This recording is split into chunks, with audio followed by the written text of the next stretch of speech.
Okay, so in this video, the mixture of clips around a fork, basically going from box to setup. So this is a Marzocchi Bomber Z2 fork. It's the lowest in the Marzocchi range. Usually about 550 quid RRP.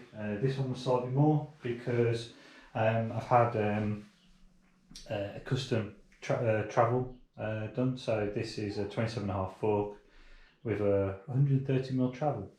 Now when you get your said nice fork from the box, you should get a nice clean fork and a bunch of stuff, volume spacers, stop angled nut, a little bracket for attaching the cable here, and a manual which you should read.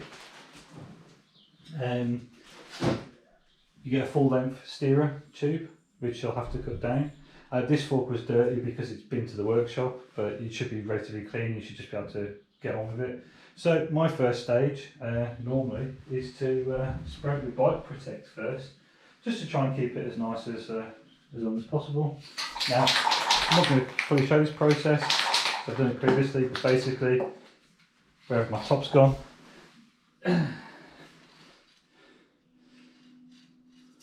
hair on shit in there. Right, basically spray this on, you know, using the rag or the supplied microfiber cloth. You push it round and clean it off. So basically do that, putting it on and using the rag to take it off. So I'm going to do that now. And that's with the muck off on, so I'm going to let that dry. Whilst I read the manuals. So the first manual is basically how to install, use a new headset, sort of stuff people are never going to do. Obviously cut the steerer down to the length you need, which, yeah, you know, we're going to go through that. And the service interval, so, you know, before every ride make sure the fork is still a fork, after every ride make sure you clean it, every 125 hours make sure you do a full service. In terms of the tuning guide, which is probably slightly more interesting.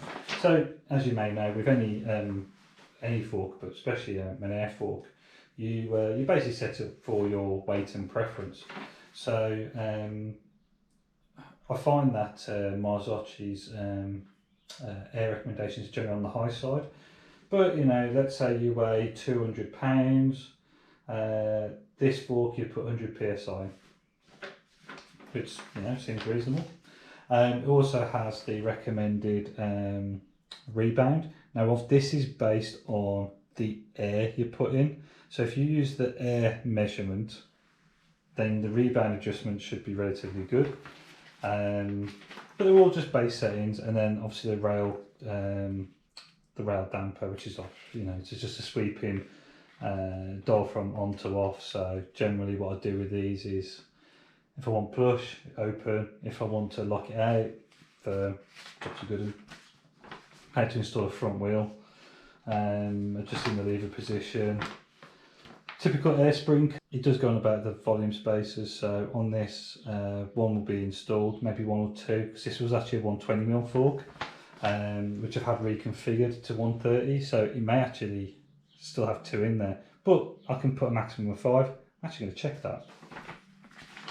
And some notes. So yeah, you know what, next we're going to check, we're actually going to take the fork apart, brand new fork we're going to take apart, just to see how many volume spacers are actually in there.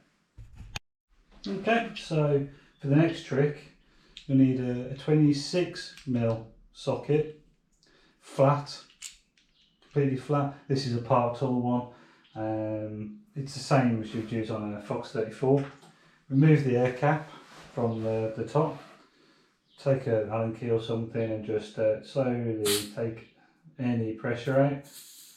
If you don't do it slowly, you get crap, you know, and oil all over your bloody Allen key, which is obviously not what you want. Right, that's the fork degassed, right there. We take the socket now.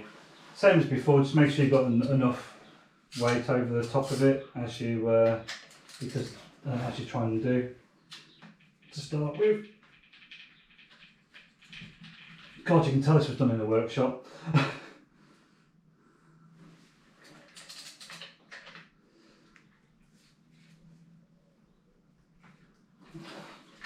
Just don't want to risk rounding it off.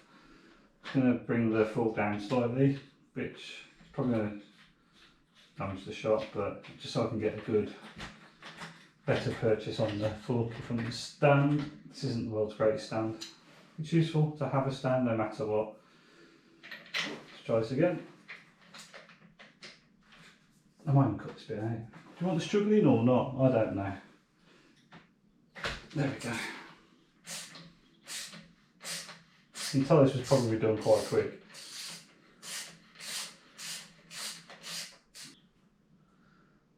Yeah, they've left 2 in there, and they're oily. So I'm just going to clean remove the bottom one. So I'm just going to remove the bottom one. I'm going to put that in a cloth. I'm going to clean that. But in the meantime, I'm just going to put this one back. The reason why I've reduced it to 1, there's no specific reason. This bike ain't going to get ridden overly hard, so it's not like I need to worry overly about bottom out. But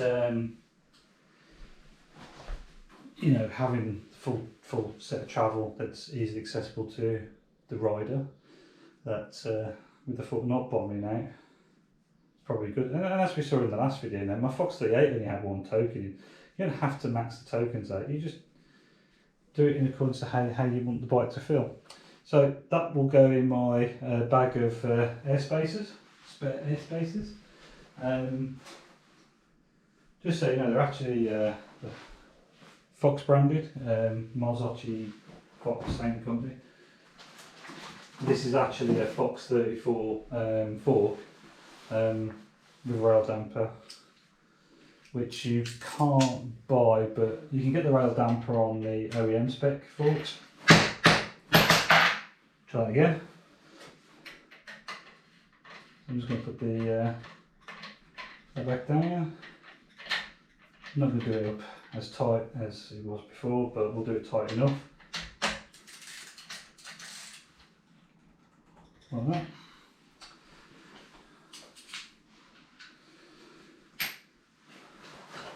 And that's the volume spacers. So I'm just going to chuck some air into this fork. On these Bomber Z2s, largely it's a PSI per kilo. I'm going to set this up for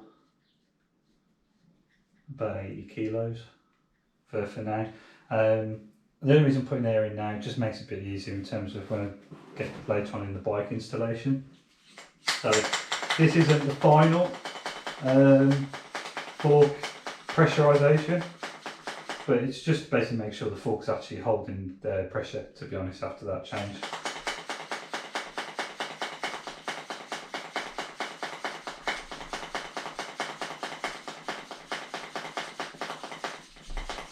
For this you would use a shock pump.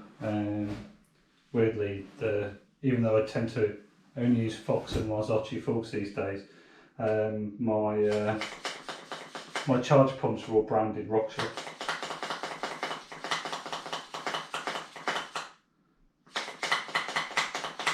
Fox ones are expensive. RockShox ones actually come with RockShox forks.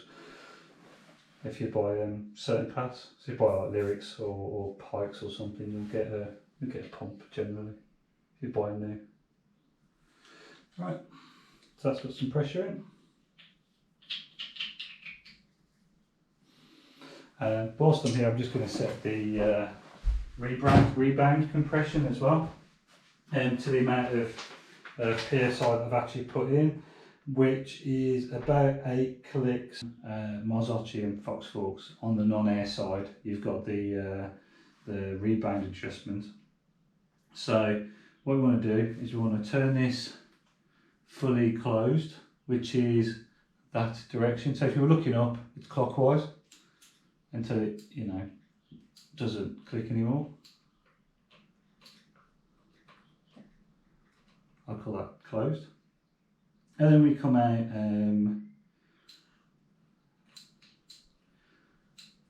base setting and fine tune it later on.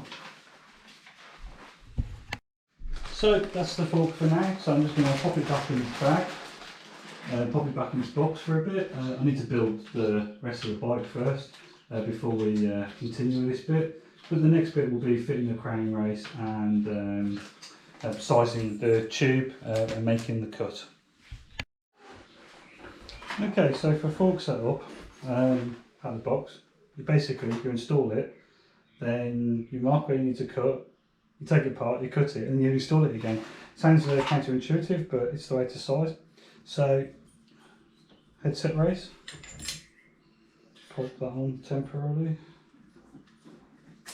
like so. Bottom bearing, put that on, like so.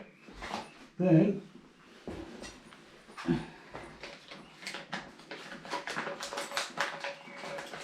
grab the rest of the stuff I'm going to need. So, pop the fork in, pop the top headset bearing in, like this. Pop the lock cap. You want to make sure this sets properly, otherwise you're not getting a very successful sizing. Whatever shims you're using, then the top cap, these are always a bit snug on hope. It doesn't hold the fork in place though. Maybe it will. Maybe it's doing me a favour. Right, don't trust that. Then any headset spaces you think you need. So, 20mm.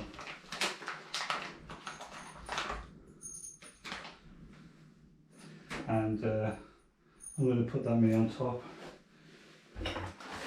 Doesn't matter what order you put them in, just put a spacer on top, it just makes it easier to mark. Pop your stem on.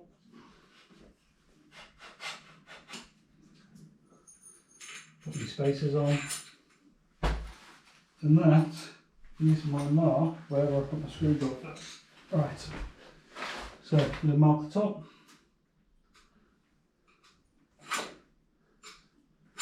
Just get a relatively clear mark I can use as a cutting guide. How many marks I put on the bit of tube that I'm not going to cut really don't matter, but I'm just going to mark all the way around it.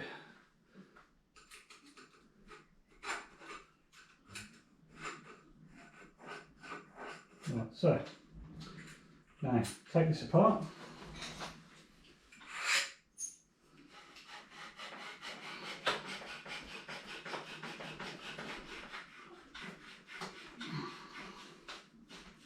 Get on.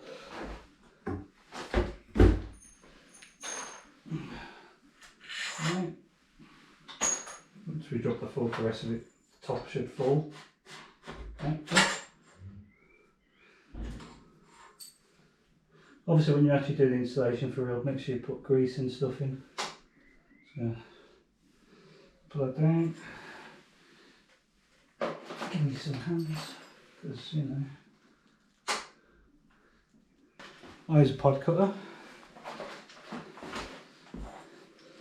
I'm going to come just below the line. Reason for that is you're supposed to take up slack, so just find that in. Probably want about 2.5 to 5mm off where you think you're going to be. There. Maybe slightly lower. There. Like so. Right. I'm just going to rotate around my pipe cutter and increasing the how tight the blade sits against the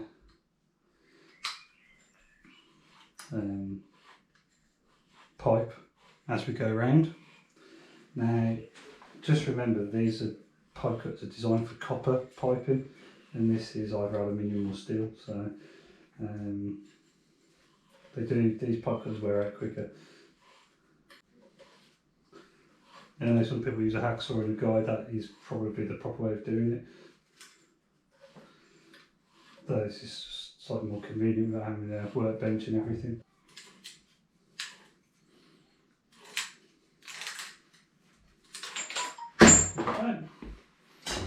Right. You could use the burring tool that's on top of the thing, but quite honestly it takes forever, so file. Make sure the fork's upside down when you do this. I've always wondered if places that assemble bikes have all these pre-cut down to where they want them or not. If you can answer that, then please pop it in the comments below.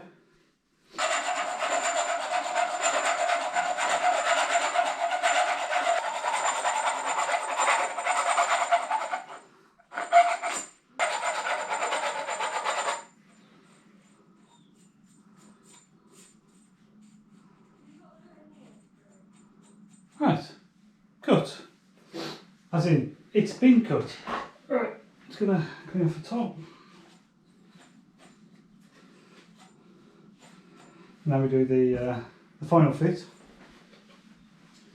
So I'm just going to take the crown race back off. Blow any swarf off it in my caught. Get some grease.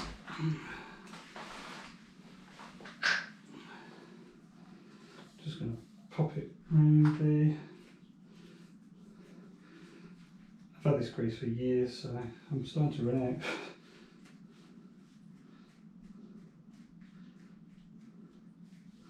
Come on, one more bike. You can do it.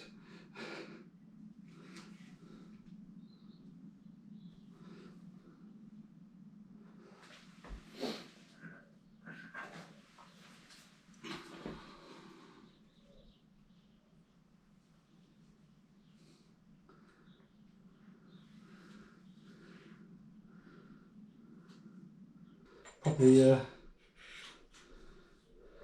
crown race back on.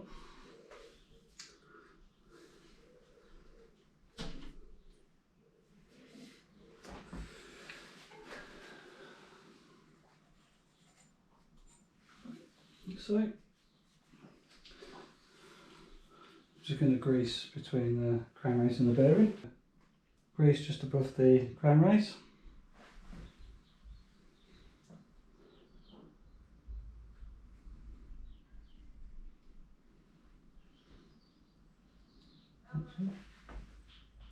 I'm greasing the head tube, or the bottom cup.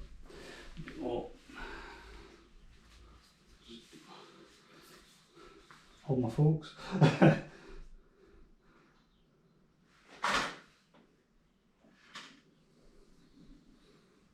So, while I'm here, I'm just going to grease the top cup as well. Should have done these before actually, but it just makes the whole measuring thing a bit of a mess if you've done before measure.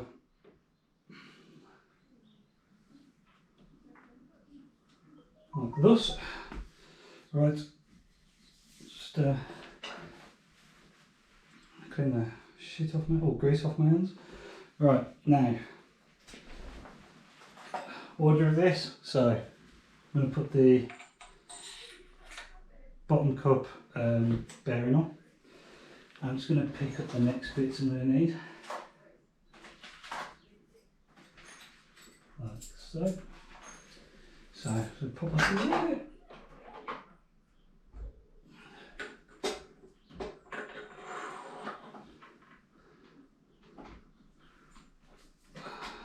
Like that.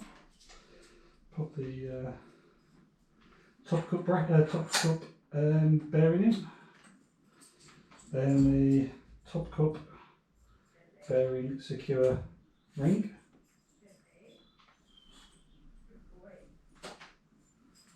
Then the shim. or any shoes I might need.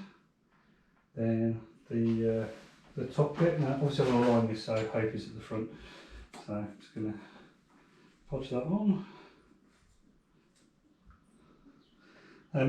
If it's a hope headset you're using and at this point you start having problems getting that cap over, the chances are you won't get the stem over either. So you probably need to do a bit more filing before that point. Right, your headset spacers.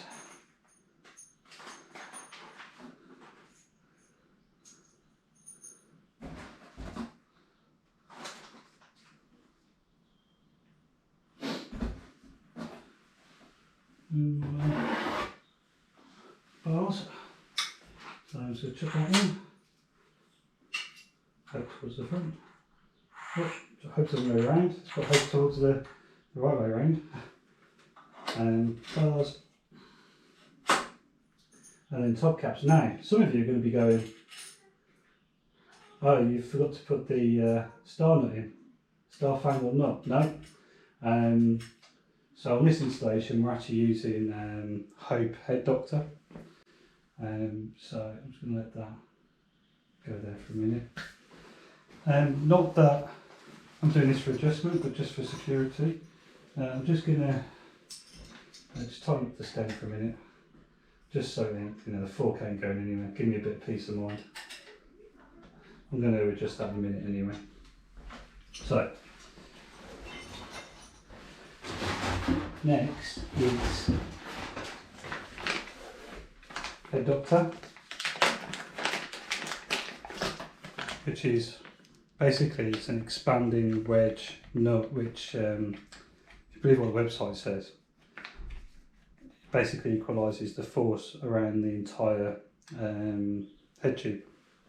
Unlike the star fangled nut, which is a piece of crap, and then loosen up and all the rest of it. So,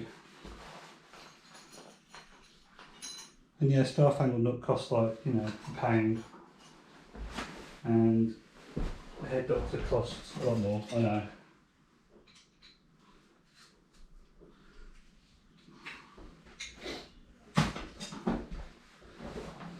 But basically, you drop this in 10mm in, you tighten it with this 8mm, and then put the head bolt in,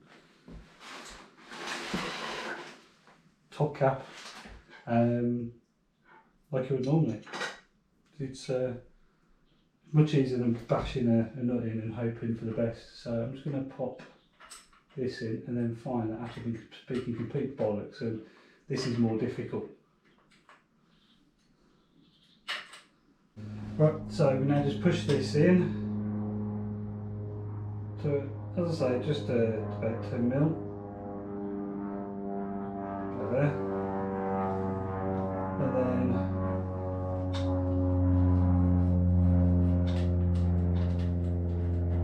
sort of time it with your 8mm.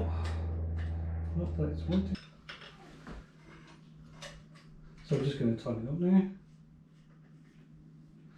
What I do is use a long Allen key just to hold the bottom, so you can at least tighten like that.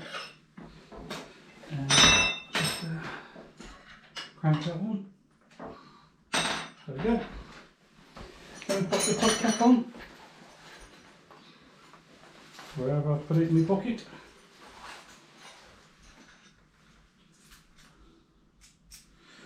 Hopes are a 6mm for the top cap. Just do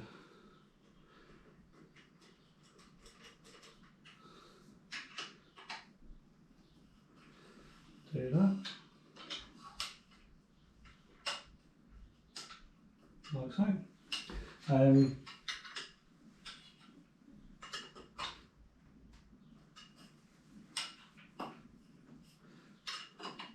Squeeze it off a bit, and forks won't drop now. Basically, I'm just going to loosen up my stem.